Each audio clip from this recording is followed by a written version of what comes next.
Ok, donc bonsoir tout le monde. Là, on va continuer ce qu'on avait commencé dans le troisième chapitre du Tanya, qui est le sujet donc des facultés de l'âme, Kochot HaNefesh. Les facultés de l'âme, l'Admorazakan nous a expliqué qu'il y a des 10 facultés, de la même façon qu'il y a 10 sphirotes spirituelles, 10 sphères célestes. Pareil, il y a 10 facultés dans l'âme. Et on a divisé ça globalement en deux parties. La première partie, c'est les 3 premières facultés intellectuelles, on appelle ça Chochma, Bina et Da'at, la sagesse, la compréhension et la connaissance. Et ensuite, on a les autres facultés qui sont les facultés émotionnelles, qui sont les Midot, Chesed, Gevura, Tiferet, Netzach, Od, Yesod et Malchut. Alors on a dit au début du chapitre que la Chochma et la Bina, les deux premières facultés, on appelle ça Av Vaem, le papa et la maman, le père et la mère, intellectuels, qui vont donner naissance à des émotions. Alors, puisqu'ici, dans ce chapitre, il s'agit de l'âme divine, les caractères de l'âme divine, donc le Admorazakan a expliqué les différentes facultés à travers la réflexion de l'âme divine, comment la Chochma et la Bina, la sagesse et la compréhension, sont considérés le père et la mère qui vont donner naissance à des facultés, à des émotions, facultés émotionnelles. Alors on a expliqué à travers la Chochma et la Bina comment, à travers la réflexion, on peut donner naissance à des émotions qui vont réveiller la Havat Hashem et la Yirat Hashem, qui est l'amour de Dieu et la crainte de Dieu. Alors, on a donné un élément de réflexion dans la grandeur de Dieu. Et dans cette réflexion-là, il y a 3 étapes.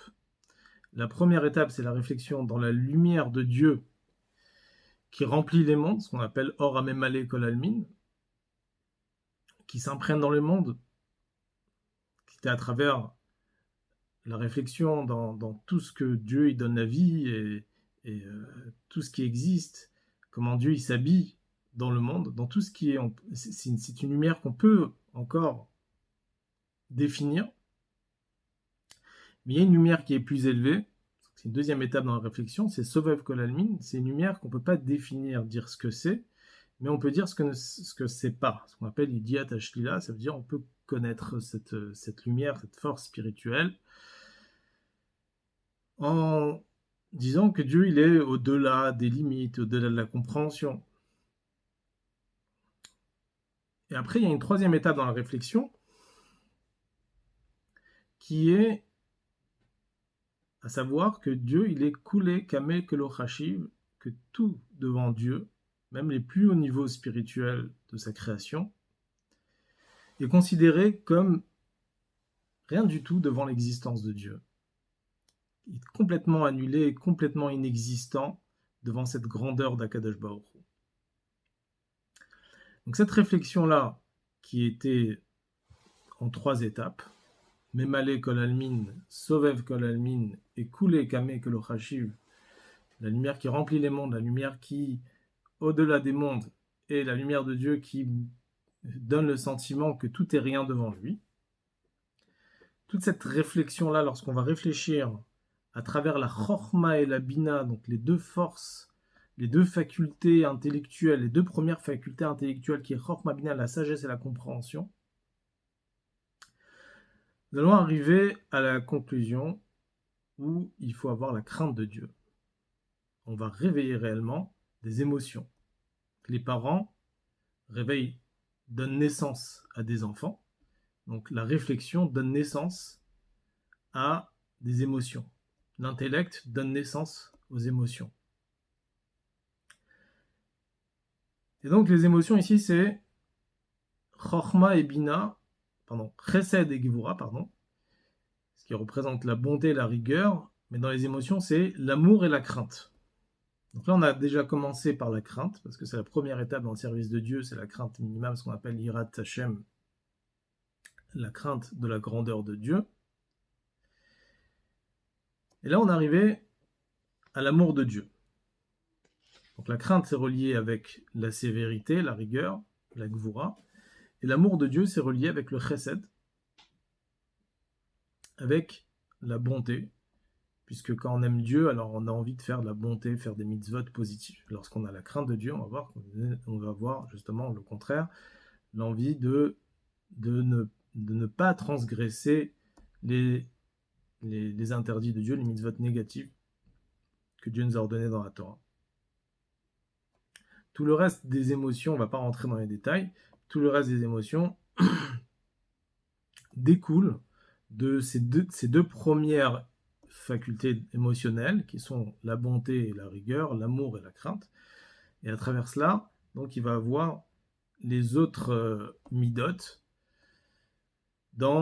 pour pouvoir concrétiser justement l'amour et la crainte de Dieu. Alors là, on est arrivé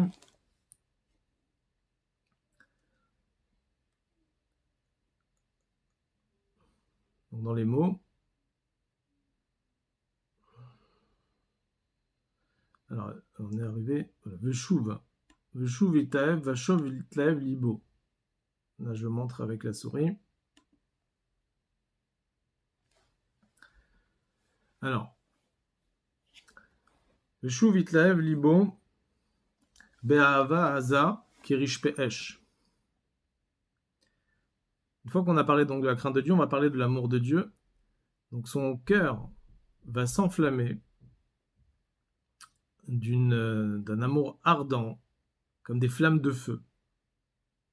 Comme si un homme il est attiré vers quelque chose, il a la soif, il a envie de cela. Cet amour, elle brûle dans son cœur comme des flammes de feu.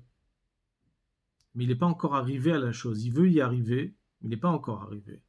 Ce qu'on appelle Ahava Kirish Pe'esh, l'amour comme des flammes de feu.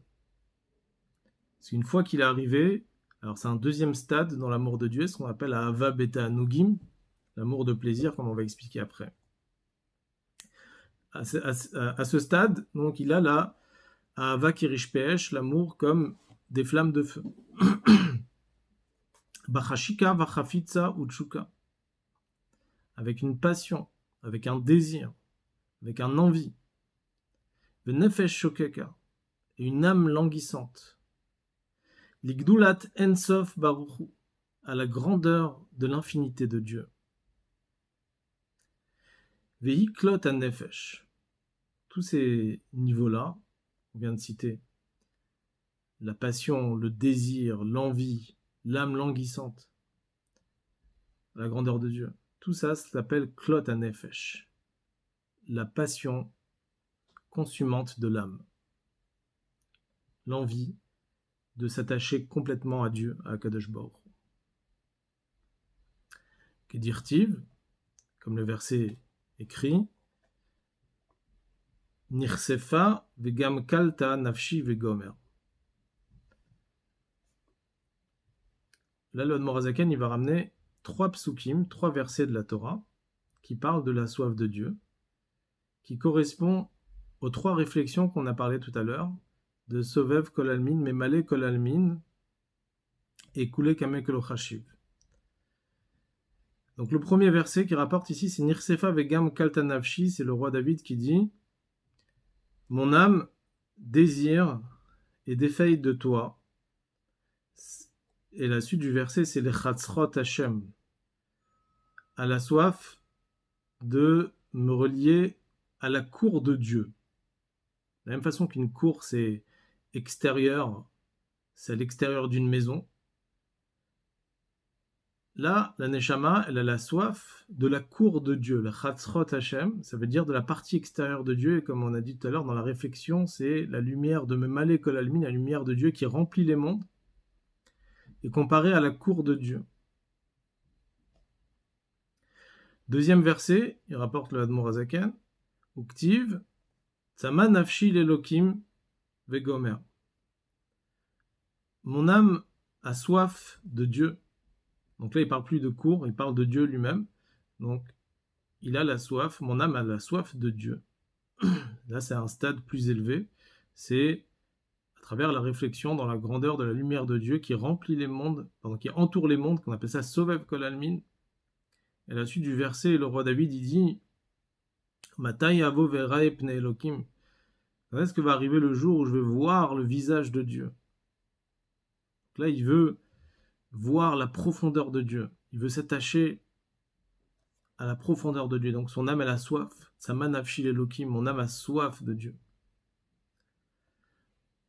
Troisième verset, Uktiv, Tsama lecha nafshi, vagomer. Mon âme a soif de toi. Alors là, c'est différent parce que avant, il dit, dans le verset d'avant, il dit, mon âme a soif de Dieu. Et là, il s'adresse directement à toi. Donc, sans dire le nom de Dieu, il s'adresse directement à l'essence même de Dieu. C'est un niveau plus élevé dans la réflexion. Donc, quand tout est soumis à Dieu, on est considéré comme rien devant Dieu. La troisième étape, c'est que je veux m'attacher directement à l'essence même de Dieu. C'est pas Tsama Nafshi l'Elokim, mais c'est Tsama Lecha Nafshi. Mon âme a soif de toi, puisque la seule existence c'est Akadosh Baruch Hu, et tout est considéré comme rien devant Akadosh Baruch Hu. Je continue. Ve'atzimaon im yesod ha'esh benefesh ha'elokit. Cette soif de l'âme provient de l'élément du feu qui est dans l'âme divine. On avait expliqué avant dans le premier chapitre que dans l'âme il y a 4 éléments. De la même façon que dans la nature du monde il y a ces 4 éléments, le feu, le vent, l'eau et la poussière. Pareil, dans l'âme animale il y a ces 4 éléments. Il y a aussi ces 4 éléments dans l'âme divine, le feu, le vent, l'eau et la poussière. Alors, c'est quoi le feu dans l'âme divine? C'est la soif de Dieu. Comme ils ont écrit les naturalistes, les sages de la nature, et ainsi c'est rapporté dans le Etzraïm. Alors je remonte la page un petit peu. Chez Yesod Haesh Ubelev, l'élément du feu se trouve dans le cœur. Cet élément du feu qui est l'élévation, l'échauffement, la soif, là provient la soif de Dieu. Tout ça, c'est dans le cœur.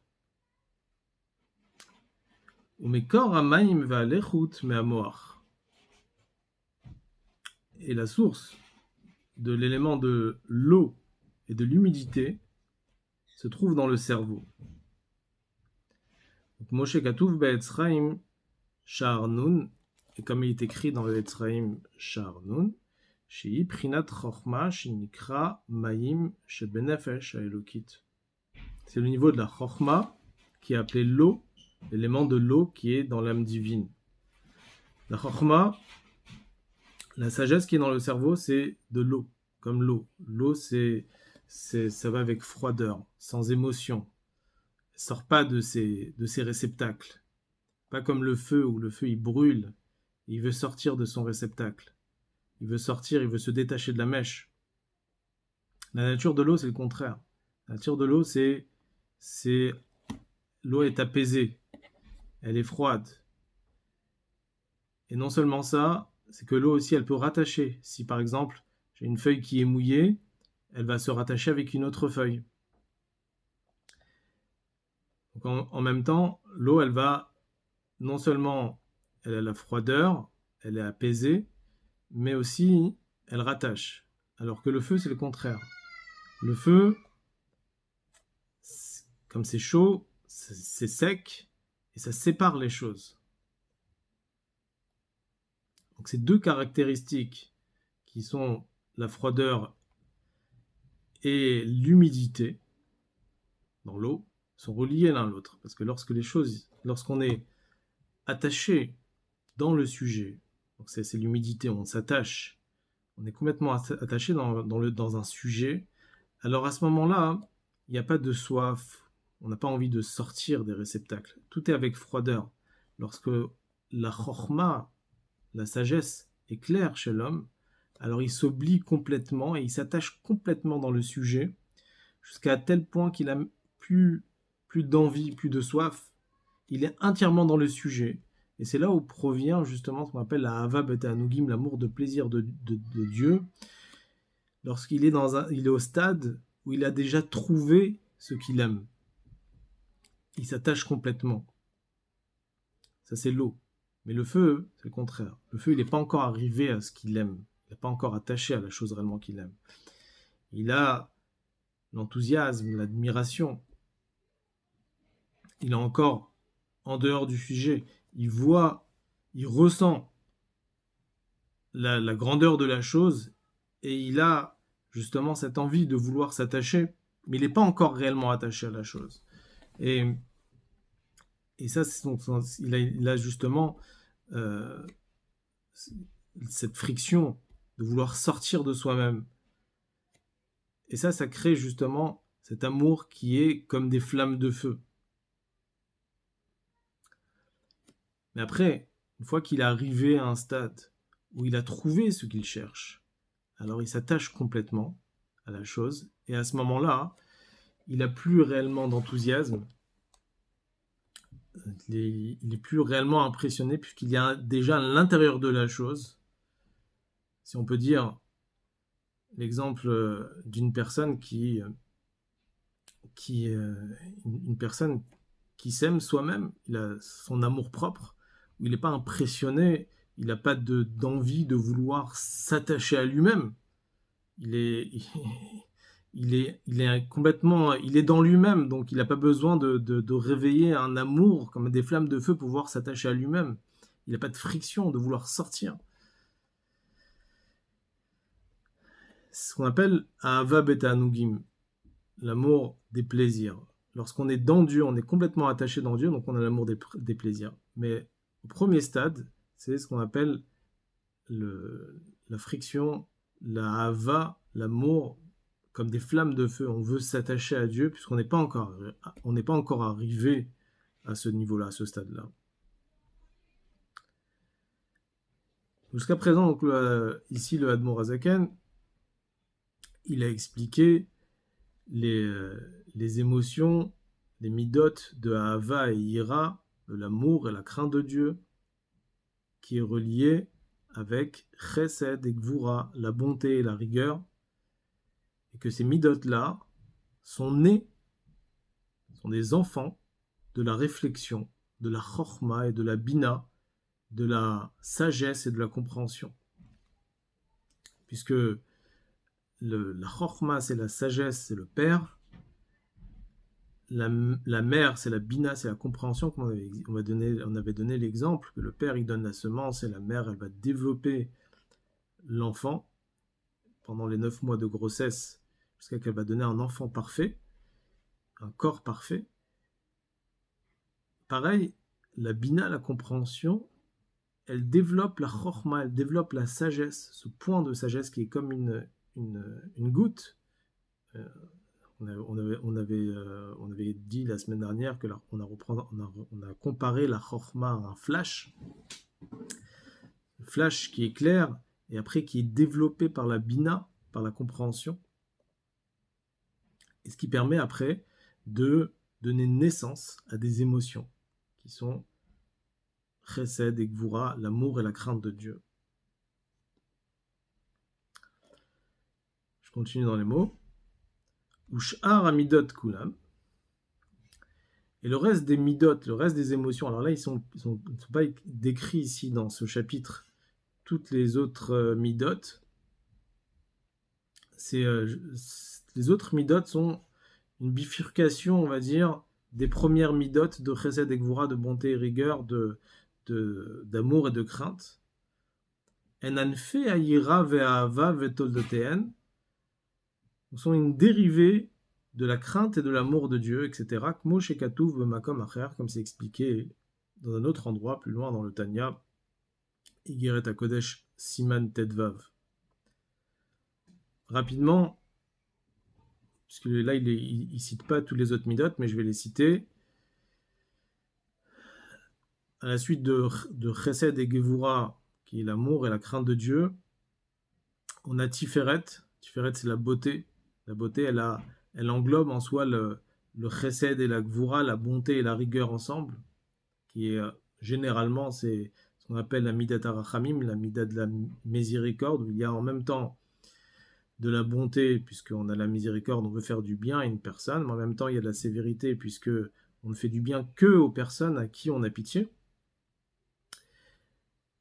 Ensuite, il y a Netzach, c'est la victoire. La victoire, c'est une branche du chesed, de la bonté, puisque on a la décision de vouloir tout faire, ce qu'on appelle le natser, de vouloir faire gagner quelque part la bonté de Dieu, l'amour de Dieu dans le monde à travers nos actions, à travers nos mitzvot. C'est ce qui est Netzach. Ensuite, il y a Od. Od, c'est la faculté de la splendeur.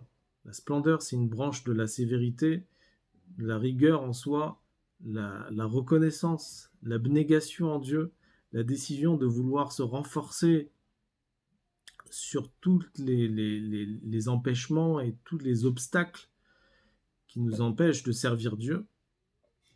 On accepte sur soi le joug de Dieu. Ça, c'est ce qu'on appelle le Hod, la splendeur. Et ensuite, on a Yesod. Yesod, c'est l'attachement avec quelque chose qui est plus inférieur, vouloir influencer d'autres personnes. Ça, s'attacher pour pouvoir influencer. Et Malchut, c'est l'influence concrète dans tous les sujets du monde. Bien sûr, tous ces midot-là, c'est par rapport à la Torah et aux mitzvot, puisqu'on parle des midot du Nefesh Elokit, de l'âme divine.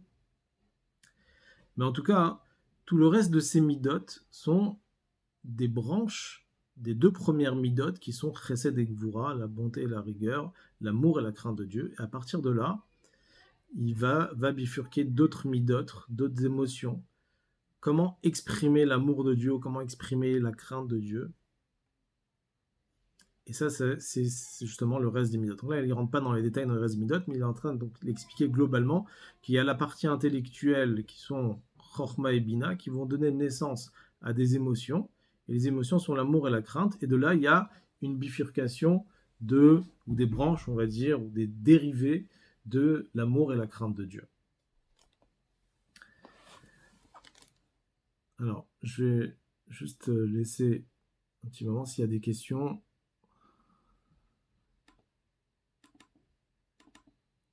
Alors, vous pouvez rallumer les micros. N'hésitez pas.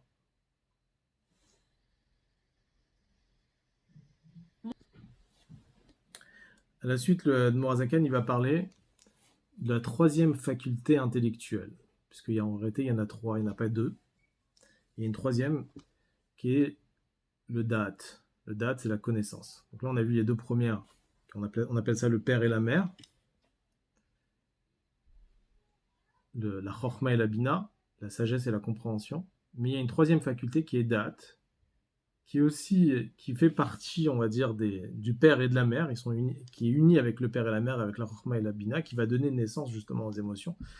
Mais ce troisième compartiment qui est appelé Da'at, la connaissance, c'est une faculté qui est inévitable. Ça veut dire c'est la plus importante, on va dire, dans les facultés intellectuelles. C'est le Da'at. Le Da'at, c'est la connaissance dans la grandeur de Dieu, mais on va expliquer justement c'est quoi Da'at. C'est pas seulement connaissance, mais c'est connaissance à un point où on s'attache à la chose et on prend parti, on s'unit complètement au sujet de la divinité et de la grandeur de Dieu. Alors, donc date. Donc là, le mot achadat, on appelle l'intellect de la connaissance. Comme dans le cerveau, en réalité, même physiquement, il y a trois compartiments. Il y a un compartiment à droite, un compartiment à gauche, et il y a à l'arrière, au centre. À la droite, compartiment à droite, c'est la chorma, la sagesse. Compartiment à gauche, c'est la bina, c'est la compréhension. Et le troisième compartiment qui est au niveau du cerveau, qui est à l'arrière, au centre, c'est le da'at. Da'at, qui est la connaissance. Alors, à quoi sert justement da'at? Alors, je lis dans les mots. Ve'ada'at umilashon ve'adam yada et chava. Da'at, qui est la connaissance, et l'étymologie de Adam yada et chava. Adam a connu Ève. Mais quand c'est écrit dans le verset Adam a connu Chava,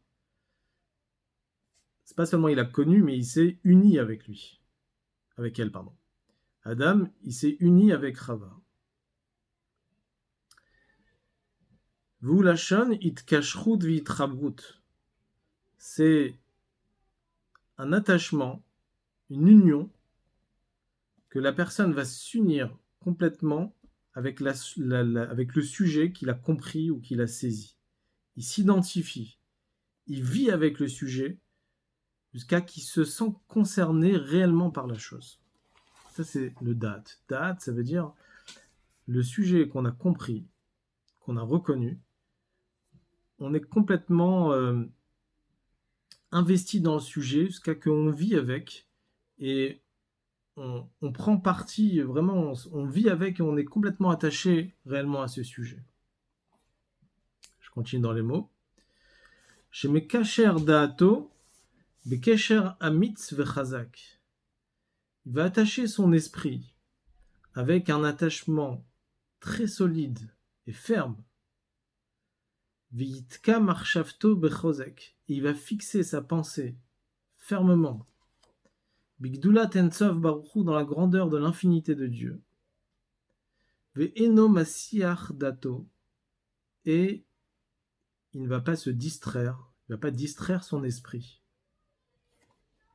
Donc le da'at, c'est pas seulement c'est pas un supplément de compréhension par rapport à la chorma et à la bina, mais c'est plutôt une concentration dans le sujet, rentrer complètement son âme dans le sujet, s'attacher avec le sujet jusqu'à tel point qu'il a fixé sa pensée dans le sujet jusqu'à qu'il n'arrive plus à se distraire, à distraire son esprit de ce sujet-là. Et ça, c'est quelque chose qui est très important, le da'at, dans le service de Dieu. Pourquoi? Parce que une personne peut être très intelligent, il peut avoir la sagesse, il peut avoir la compréhension, ça peut être un intellectuel, un intello, comme on dit. S'il n'a pas le da'at, s'il ne se sent pas concerné par le sujet, il ne pourra jamais progresser. Il va toujours rester au stade intellectuel et il ne pourra jamais réellement réveiller des émotions. On va dire dans les mots, Keaf mishu chacham, même une personne qui est sage, venavon, c'est un penseur, bigdulat ensov baruchu, dans la grandeur infinie de Dieu. S'il ne va pas attacher sa pensée, il ne va pas fixer sa pensée avec assiduité, lo yolid benafsho yira ve'ava amitit, il ne va pas pouvoir faire naître dans son âme un amour et une crainte sincère, qui im dimionot shav, sera uniquement des illusions en vain. Ça veut dire qu'une personne, si une personne, il va réfléchir dans la grandeur de Dieu, puisqu'ici il s'agit de la réflexion de l'âme divine, donc l'âme divine qui va réfléchir dans la grandeur de Dieu, en longueur et en largeur et en profondeur, dans tous les éléments de réflexion qu'on a donnés tout à l'heure.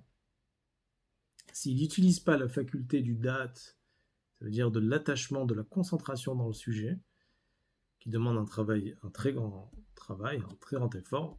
Réveiller le da'at, la faculté de la connaissance à travers la concentration dans le sujet, se sentir concerné par le sujet. Alors il ne pourra pas donner réellement naissance à des émotions réelles. Il va avoir des émotions, mais les émotions, ce sera comme des illusions. Il y a des gens qui se font des illusions et ils s'imaginent des choses et qu'en réalité, c'est pas réel. Donc c'est pas émettre, il n'y a rien. Donc une personne, il peut étudier il y a un exemple, par exemple, on dit qu'il y avait un intello à l'époque qui s'appelait Aristote, tout le monde connaît. Et Aristote, il avait un comportement personnel qui était tout à fait différent de sa façon de réfléchir, de sa réflexion. Par exemple, par nature, c'était quelqu'un qui aimait arracher des oreilles de lapin et les manger comme ça. Il avait un comportement qui était tout à fait différent de son idée intellectuelle.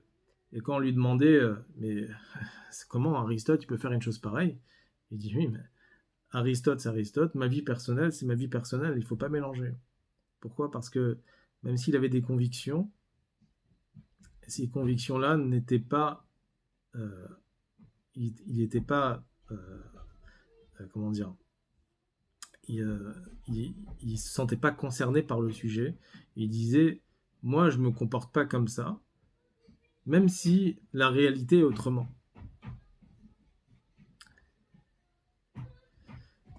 Donc, la chorma et la bina, la sagesse et la compréhension permettent de donner naissance à des émotions.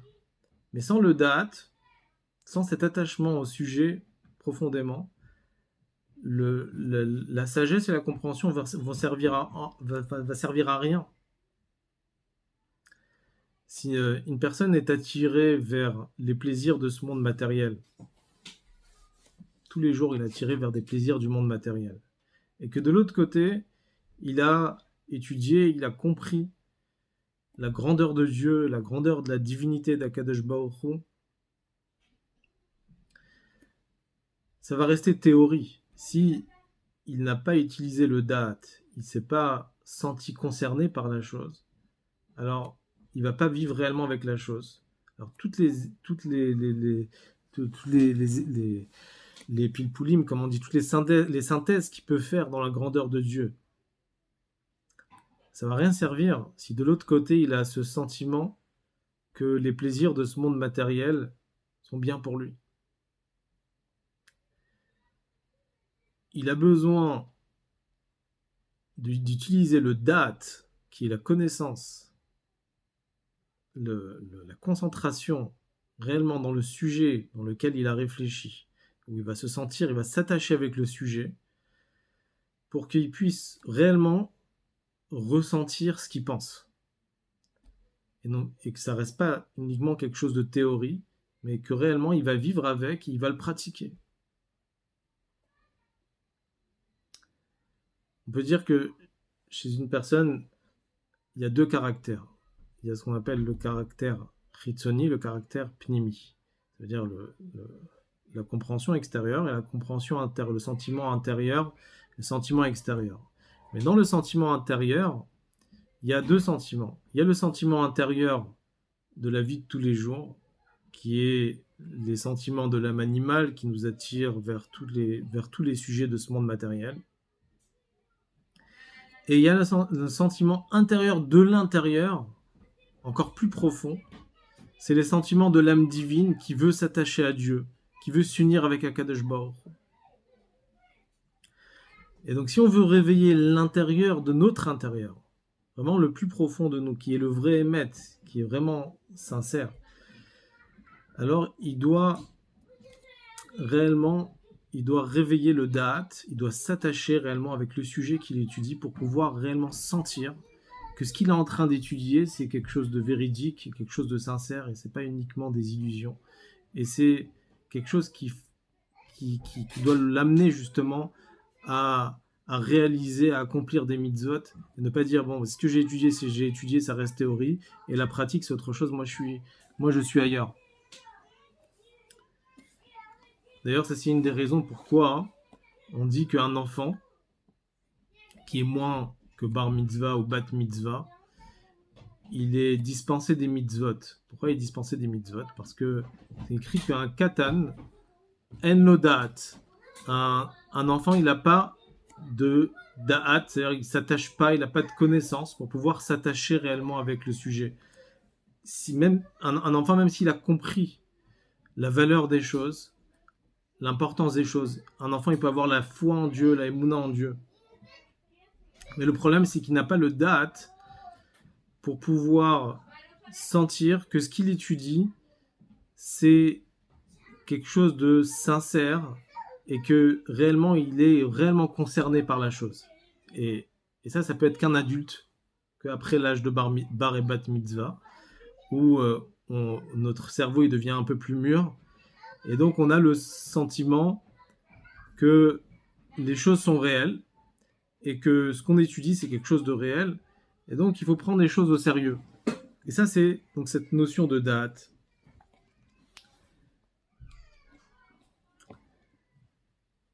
On peut dire aussi que toute la chassidoute, c'est ça. Quand on dit chassidoute Chabad, Chabad, c'est quoi Chabad? C'est les initiales de Chochma, Bina et Da'at. Ça veut dire la sagesse, la compréhension et la connaissance qui est Da'at. Ça veut dire l'attachement avec le sujet. Et Da'at, c'est très important dans la chassidoute Chabad. Parce que le Baal Shem Tov, qui est venu avant le Admor HaZaken, qui a révélé aussi la chassidoute, mais lui, il a révélé le point de la émouna, de la foi en Dieu. Mais la foi en Dieu, c'est sûr que la foi en Dieu, c'est très important. Mais la foi en Dieu, ça peut rester quelque chose de superficiel. Comme l'exemple qui est rapporté dans la Gemara, on avait déjà rapporté dans l'introduction du Tanya, d'un voleur. Le matin, il va venir, il va prier Dieu, et il va dire « Dieu, aide-moi à voler ». Ou il est même, des fois, il est en train de casser une serrure, et il dit « Dieu, aide-moi à voler ». Comment c'est possible? S'il a la foi en Dieu, il croit en Dieu, donc il doit accomplir ce que Dieu lui demande de faire. Dieu, il a interdit dans la Torah de voler, donc il ne doit pas voler. Pourquoi il vole? Alors la réponse a rapporté que c'est vrai qu'il a la émouna, il a la foi en Dieu. Mais cette émouna, elle est superficielle, elle n'est pas imprégnée en lui, il n'a pas le date. Et pour cela, il faut qu'il imprègne cette émouna dans les facultés de sa neshama, c'est-à-dire dans les 10 forces de l'âme, et qu'il vive avec. S'il ne vit pas avec cette émouna-là, alors ça sert à rien, c'est-à-dire que c'est sûr que c'est important d'avoir l'émouna, mais il faut vivre avec cette émouna pour pouvoir la pratiquer, la dévoiler dans toutes les parties de notre âme, dans les 10 facultés de notre âme. Et ça, c'est justement la Chassidut Chabad, qui est le premier livre de Chassidut Chabad, c'est le Tanya, justement, qui est là justement pour nous faire comprendre que cette émouna, cette foi en Dieu, ne reste pas uniquement quelque chose de théorie, mais ça doit arriver dans la pratique. Et pour cela, on doit utiliser les facultés intellectuelles et émotionnelles. Et pour pouvoir utiliser les facultés intellectuelles et émotionnelles, il faut utiliser la faculté du da'at, qui est justement l'attachement avec le sujet et se sentir concerné réellement par le sujet. Il y a une petite histoire qui est rapportée concernant un Melamed. Melamed, c'est un enseignant qui savait lire l'hébreu et qu'il a été employé par quelqu'un, un juif qui était ignorant, qui ne savait pas lire l'hébreu. Et donc il a dit, est-ce que tu peux enseigner la Torah à mon fils? Et un jour, cet enseignant, il allait partir et le père de l'enfant lui dit, écoute, je viens de recevoir un courrier, mais c'est en hébreu. Est-ce que tu peux me traduire le courrier? Il a dit, oui, il n'y a pas de problème. il lui lit la lettre, il lui traduit la lettre, et l'autre, le père de l'enfant, quand il l'entend, il s'évanouit. Et l'enseignant, il continue à lire. Alors, la question qui se pose, celui qui a lu la lettre, il lit et il s'évanouit pas, alors que celui qui entend, il s'évanouit. Pourquoi? Et la réponse, elle est simple. Celui qui a entendu, il s'est senti concerné par la chose. Il avait le da'at. Il a entendu une nouvelle qui lui concernait. C'était une nouvelle d'un proche de sa famille qu'il avait perdu malheureusement. Comme il était concerné, il a été touché. Mais lui qui était en train de lire la lettre, il n'était pas concerné, donc ça ne l'a pas touché. C'est la même chose, c'est-à-dire que des fois, on peut étudier de la morale, de la chassidoute, même si on utilise les plus hauts niveaux intellectuels de la chorma et la bina, si on n'a pas ce date, si on ne s'attache pas réellement au sujet, on sentant réellement qu'on est concerné par la chose, alors à ce moment-là, ça ne peut pas donner réellement à des émotions et on ne peut pas réellement servir Dieu avec l'amour et la crainte de Dieu. Si on veut réveiller l'amour et la crainte de Dieu, on a besoin de réveiller ces émotions par l'intermédiaire de la mida du da'at, de la faculté du da'at.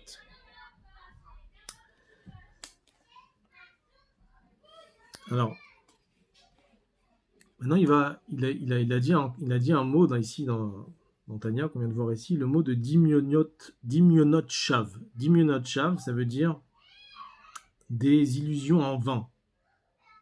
Il y a deux catégories d'illusions. Il y a des illusions normales, et il y a des illusions en vain. On peut dire c'est quoi la différence entre ces deux sortes d'illusions?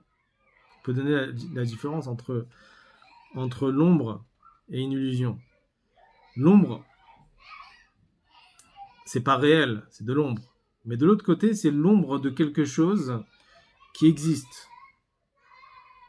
Donc c'est plus réel qu'une illusion où ça n'existe pas du tout. Et là, ce qu'il est en train de dire l'Admor HaZaken ici, c'est qu'une personne qui peut avoir les plus grandes réflexions dans la grandeur de Dieu, mais qui n'utilise pas le da'at, alors c'est uniquement des illusions en vain. Je dis millionot shav. Par contre, une personne qui utilise son da'at, ça veut dire quoi? Ça veut dire que d'un côté, il est attiré vers les plaisirs du monde matériel. Mais de l'autre côté, il étudie la Torah d'une façon où il va essayer de vivre avec le sujet qu'il étudie, de s'attacher avec le sujet.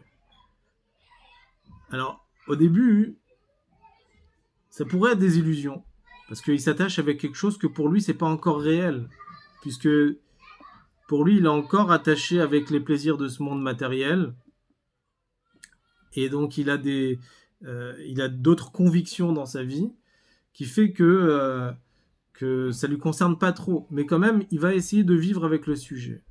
Alors là, à ce moment-là, c'est pas des illusions en vain, c'est des illusions au début, mais c'est des illusions qui sont réelles, parce que c'est l'ombre de quelque chose qui est réel, qui est là.